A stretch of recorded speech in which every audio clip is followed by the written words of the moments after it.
আঁধার ঘনিয়ে আসছে, রাত 12টা বাজতে চলেছে, আর অজানা কণ্ঠস্বরগুলো যেন ক্রমশ স্পষ্ট হয়ে উঠেছে।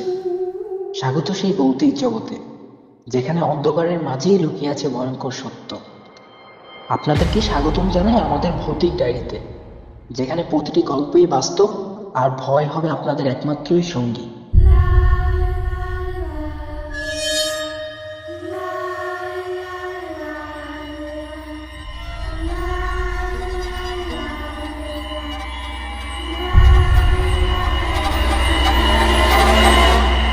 ঢাকার পুরানো এক মেডিকেল কলেজের ঘটনা।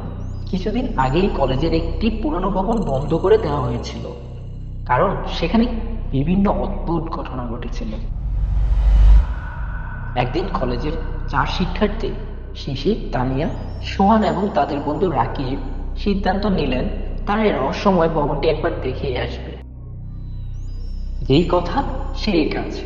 মেডিকেল কলেজের ছাত্ররা জানে এখানকার পুরনো ভবনটি প্রায় বন্ধ থাকে, আর যাদের সাথে অদ্ভুত কিছু ঘটনা ঘটেছে তারা প্রায় পাগল হয়ে যায়, নয়তো কলেজ ছেড়ে চলে গিয়েছে। মান্নান মামা, কলেজের একজন দারোয়ান, একাধিকবার তাদের সাবধান করেছেন, কিন্তু তারা বলে ভয় কিসের, আমরা তো মেডিকেল শিক্ষার্থী, সাহস তো আমাদের থাকাই উচিত। তোমরা রেডি তো? তাহলে চলো মেডিকেলের ওই পুরনো ভবনটি ঘুরে আসি। কিন্তু মান্নান মামা তো বলে বহু অদ্ভুত ঘটনা ঘটেছে সেখানে। আমার অনেক ভয় লাগছে। ভয় কিসের? আমরা তো মেডিকেল স্টুডেন্ট, ভয় আমাদের জন্য কি? এটা যদি সত্যি ভয়াবহ কিছু হয় তাহলে আমরা বুঝে নেব। সত্যিই তো, ভয় কিসের? আমরা তো মেডিকেল ছাত্র, কত লাশ কাটলাম, ভয় লাগলো না। আর এটা এমন কি? তবে তানিয়া কিছুটা নার্ভাস ছিল। তানিয়ার হৃৎপিণ্ড যেন থপথপ করে কাঁপতে লাগলো। কিছু একটা ছিল যা তার অশুভ মনে হচ্ছিল। তারা যখন অন্ধকার ভবনের দিকে এগিয়ে যায়, তখন সেখানে এক বিরক্তকর নিস্তব্ধতা ছিল। মান্নান মামা তাদের পিছন থেকে ডেকে বলেন, কে কে ওখানে? মামা আমরা। কে? আমি সোহান। এত রাতে এইখানে কি করো? জানো না এই জায়গাটা ভালো না?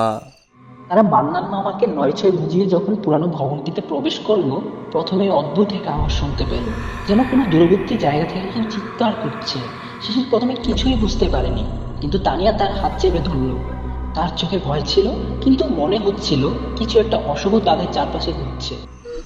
শোনো, শোনো কি হচ্ছে? কোথা থেকে এত কান্নার আওয়াজ আসছে? ভয় পেও না তানিয়া, এটা শুধু বাতাসের শব্দ, কোনো সমস্যা নেই। তোমরা যা শুনেছ তা আসলেই ভয়ঙ্কর। আমি অনেকবার বলেছি এই জায়গায় যাওয়া ঠিক নয়। এখানে কিছু অশুভ আত্মা বাস করে, যারা শান্তি চায় না। মামা, কোনো সমস্যা নেই, যা হবে দেখা যাবে। তানিয়া ভয়ে কাঁপতে থাকে, আর সে এগোতেই চায় না। কিন্তু সোহান আর শিশির তাকে শান্ত করার চেষ্টা করলে তানিয়া শেষ পর্যন্ত রাজি হয়ে যায়, কেবল সবার সঙ্গে থাকার জন্য। তারা পরবর্তী ধাপে এগোতে থাকে, কিন্তু এক মুহূর্তে তারা একটি দরজা খোলার শব্দ শুনতে পায়। রাকিব সবাইকে উদ্দেশ্য করে বলে, ভয়ের কিছু নেই, আমরা আমাদের মানসিকতা শক্ত রাখলে কিচ্ছু হবে না। তারা হাঁটতে হাঁটতে একটি অন্ধকার কক্ষের সামনে চলে যায়। তারা একে একে দরজার ভিতরে পা রাখে এবং দেখতে পায় দেওয়ালে কিছু অদ্ভুত কিছু ছবি আঁকা ছিল। তারা দেখতে পায় ছবিগুলোতে অন্ধকার মুখ, রক্তাক্ত হাত আর লাল চোখ ফুটে উঠেছিল। সোহান প্রথমে ছবিগুলোর দিকে তাকিয়ে ভয় পেয়ে যায়। তার মনে হয় যেন ছবিগুলো জীবন্ত হয়ে উঠেছে। এটা এটা এটা কি? যেন যেন তারা আমাদের দেখছে। আমার অনেক ভয় লাগছে। মনে হচ্ছে এই ছবিগুলো আমাকে কিছু বলতে চাচ্ছে। এই ছবিগুলোর মধ্যে ভয় পাওয়ার কিছু নেই, এগুলো সবই আমাদের মনে তৈরি হওয়া কল্পনা। আমার মনে হয় কেউ আমাদেরকে ভয় দেখানোর জন্য দেয়ালে এইসব রং করে রেখেছে। তাদের মনের মধ্যে একটি অস্বস্তি বয়ে চলে, যেন ছবিগুলো সত্যিই কিছু একটা বলছে। তারা যখন অন্য একটি রুমের ভিতর প্রবেশ করতে যায়, তখন এক ভয়ঙ্কর চিৎকার শোনা যায়। তানিয়া আর সোহান আতঙ্কিত হয়ে পড়ে। সোহান চিৎকার করে ওঠে, এটা এটা কি ছিল? কিছু একটা তো ছিল। ভয় পেও না। ঠিক তখনই তাদের সামনে পুরনো একটি দরজা খুলে যায় এবং অন্ধকার কক্ষের থেকে কান্নার শব্দ আসতে থাকে। শিশির সেই শব্দ শুনতে পেয়ে ভিতরে গিয়ে যা দেখে সেটা দেখার জন্য তারা প্রস্তুত ছিল না। তারা দেখতে পেল একটি ছায়ামূর্তি দড়ির সাথে ঝুলছে আর তাদের দিকে বড় বড় রক্তাক্ত চোখে তাকিয়ে আছে। এটা দেখে তানিয়া চিৎকার করে জায়গায় অজ্ঞান হয়ে পড়ে। চিৎকার শুনে মান্নান মামা দৌড়ে এসে তানিয়াকে ধরাধরি করে রুমে নিয়ে যায় আর তিনি বলেন, তোমাদেরকে না বললাম জায়গাটা ভালো না? তারপরও কেন গেলে? মামা, মামা সত্যি আমাদের ওই জায়গায় যাওয়া ঠিক হয় নাই। মামা, যা হয়েছে কাউকে কিছু বলার দরকার নেই। তারা কোনো রকমে রাতটি পার করলো। সকাল সকাল শিশির, সোহান এবং রাকিব তানিয়ার শরীর খারাপ দেখে তাকে গ্রামের বাড়িতে পাঠিয়ে দিল এবং গতকাল রাতে ঘটে যাওয়া ঘটনাগুলো কারোর সাথে শেয়ার করে না। এভাবেই অতিবাহিত হয়ে যায় 2 দিন। একদিন সকালবেলা চা খেতে খেতে শিশির বলে উঠল, তোমরা জানো, আমি 2 দিন ধরে একটা স্বপ্ন দেখতেছি, আর সেই স্বপ্নে একটা মেয়ে আমাকে বলতেছে আমি নাকি তাকে বিরক্ত করেছি, আর তার হাত থেকে নাকি আমার রক্ষা নেই। কি বলো? আমিও 2 দিন ধরে একই স্বপ্ন দেখছি। সত্যি এটা একটা চিন্তার বিষয়। চলো আজকে আমরা একজন হুজুরের সাথে এইসব ব্যাপারে কথা বলি। তারা 3 জন রওনা দিল তাদের মেডিকেল কলেজের নিকটবর্তী একজন মসজিদের ইমাম সাহেবের বাড়িতে।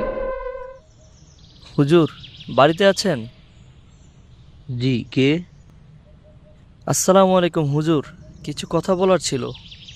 ওয়ালাইকুম আসসালাম রহমতুল্লাহ। বলেন, কি বলবেন?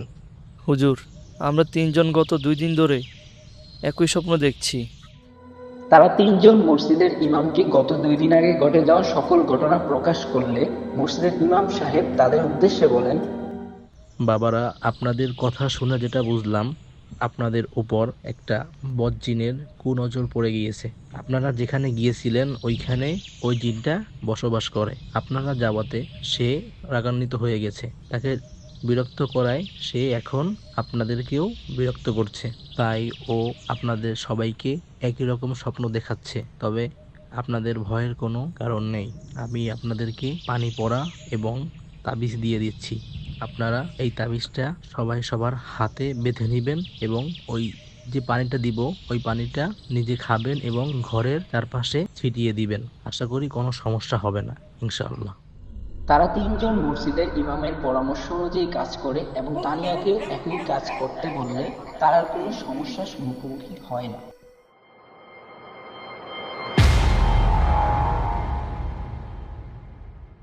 গল্পটি আপনাদের কাছে কেমন লেগেছে সেটা আমাদেরকে অবশ্যই জানাবেন। আর এরকম নিত্য নতুন গল্প পেতে আমাদের পেজটিকে ফলো দিয়ে আমাদের পাশেই থাকবেন। আজকের মতো গুড বাই, আল্লাহ হাফেজ, টাটা।